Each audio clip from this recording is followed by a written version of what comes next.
ಮಂಗಳೂರು ನಗರದಾದ್ಯಂತ smart city ಕಾಮಗಾರಿ ನಡೆಯುತ್ತಿದ್ದು, ನಗರದ ಡೊಂಗರಕೇರಿ ಕಟ್ಟೆಯ ಬಳಿ ಕಾಮಗಾರಿಯನ್ನು ನಡೆಸುತ್ತಿರುವ ಸಂದರ್ಭ ಪುರಾತನ ಬಾವಿಯೊಂದು ಪತ್ತೆಯಾಗಿದೆ. ನಗರದಲ್ಲಿ ಅಲ್ಲಲ್ಲಿ ಕಾಮಗಾರಿಯ ವೇಳೆ ಬಾವಿ ಪತ್ತೆಯಾಗಿರುವುದು ಎಲ್ಲರ ಕುತೂಹಲಕ್ಕೆ ಕಾರಣವಾಗಿದೆ. ನಗರದ ಡೊಂಗರಕೇರಿ ಕಟ್ಟೆಯ ಬಳಿ ಸ್ಮಾರ್ಟ್ ಸಿಟಿ ಯೋಜನೆಯಡಿಯಲ್ಲಿ ರಸ್ತೆಯ ಫುಟ್ಪಾತ್ ಕಾಮಗಾರಿ ನಡೆಯುತ್ತಿದ್ದು, ಕಾಮಗಾರಿಯ ವೇಳೆ ಪುರಾತನ ಬಾವಿಯೊಂದು ಪತ್ತೆಯಾಗಿದೆ. ತಕ್ಷಣ ಮಹಾನಗರ ಪಾಲಿಕೆಯ ಅಧಿಕಾರಿಗಳು ಆ ಪ್ರದೇಶಕ್ಕೆ ಭೇಟಿ ನೀಡಿ ಪರಿಶೀಲಿಸಿದ್ದಾರೆ. ಬಾವಿಯಲ್ಲಿ ನೀರು ತುಂಬಿದ್ದು ಸುಮಾರು 50 ಅಡಿ ಆಳವಿದೆ. ಅಲ್ಲದೆ ಬಾವಿಯನ್ನ ಕೆಂಪು ಕಲ್ಲಿನಲ್ಲಿ ಕಟ್ಟಲಾಗಿದ್ದು, ಕಲ್ಲಿನಲ್ಲಿ ವಿನ್ಯಾಸವನ್ನ ಕೆತ್ತಲಾಗಿದೆ. ಸದ್ಯ ಮುಂಜಾಗರೂಕತೆಯ ಕ್ರಮವಾಗಿ ಬಾವಿಯನ್ನ ಮುಚ್ಚಲಾಗಿದೆ. ಈ ಬಗ್ಗೆ ಮಂಗಳೂರು ಮಹಾನಗರ ಪಾಲಿಕೆಯ ಮೇಯರ್ ಪ್ರೇಮಾನಂದ ಶೆಟ್ಟಿಯವರು ವಿ4 ನ್ಯೂಸ್ಗೆ ಪ್ರತಿಕ್ರಿಯೆ ನೀಡಿ, ಮಂಗಳೂರು ನಗರದಲ್ಲಿ ಇಂತಹ ಅನೇಕ ಪುರಾತನ ಬಾವಿಗಳು ಕಂಡುಬರುತ್ತಿದೆ. ಇದನ್ನೆಲ್ಲ ಸಂರಕ್ಷಿಸುವುದು ನಮ್ಮ ಕರ್ತವ್ಯ.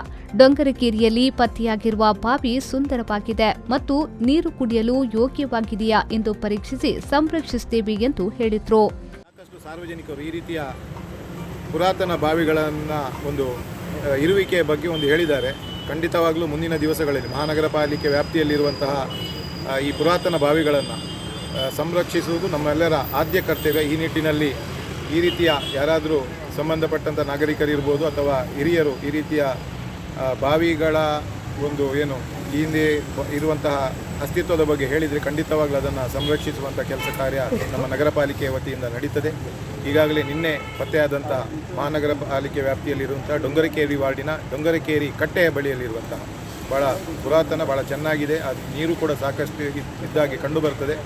ಖಂಡಿತವಾಗಲೂ ಇದನ್ನು ಕೂಡ ಸಂರಕ್ಷಿಸುವ ಮೂಲಕ ಆ ನೀರನ್ನು ಕೂಡ ಸಂಬಂಧಪಟ್ಟ ಪ್ರಯೋಗಾಲಯಕ್ಕೆ ಕಳಿಸಿ ಅದನ್ನು ಕುಡಿಯಲು ಯೋಗ್ಯವಾಗಿದ್ದರೆ ಅದನ್ನು ಸಂರಕ್ಷಿಸ್ತೇವೆ. ಖಂಡಿತವಾಗ್ಲೂ ಇಂಥ ಒಂದು ನಗರ ವ್ಯಾಪ್ತಿಯಲ್ಲಿರುವಂಥ ಈ ರೀತಿಯ ಜಲವನ್ನು ಸಂರಕ್ಷಿಸುವುದು ಈಗಾಗಲೇ ಒಂದು ಕಡೆಯಿಂದ ನಾವು ಕೆರೆಗಳನ್ನು ಅಭಿವೃದ್ಧಿ ಮಾಡುವಂಥ ಕೆಲಸ ಕಾರ್ಯಗಳನ್ನು ನಡೆದಿದೆ.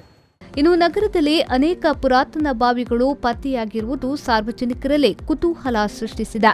ಇಂತಹ ಪುರಾತನ ಬಾವಿಗಳನ್ನು ರಕ್ಷಿಸುವುದು ಮಂಗಳೂರು ಮಹಾನಗರ ಪಾಲಿಕೆಯ ಕರ್ತವ್ಯ ಕೂಡ ಹೌದು. ಇಂತಹ ಪುರಾತನ ಬಾವಿಗಳ ಸಂರಕ್ಷಣೆ ಆಗಲಿ ಎನ್ನುವುದೇ ನಮ್ಮ ಕೋರಿಕೆ.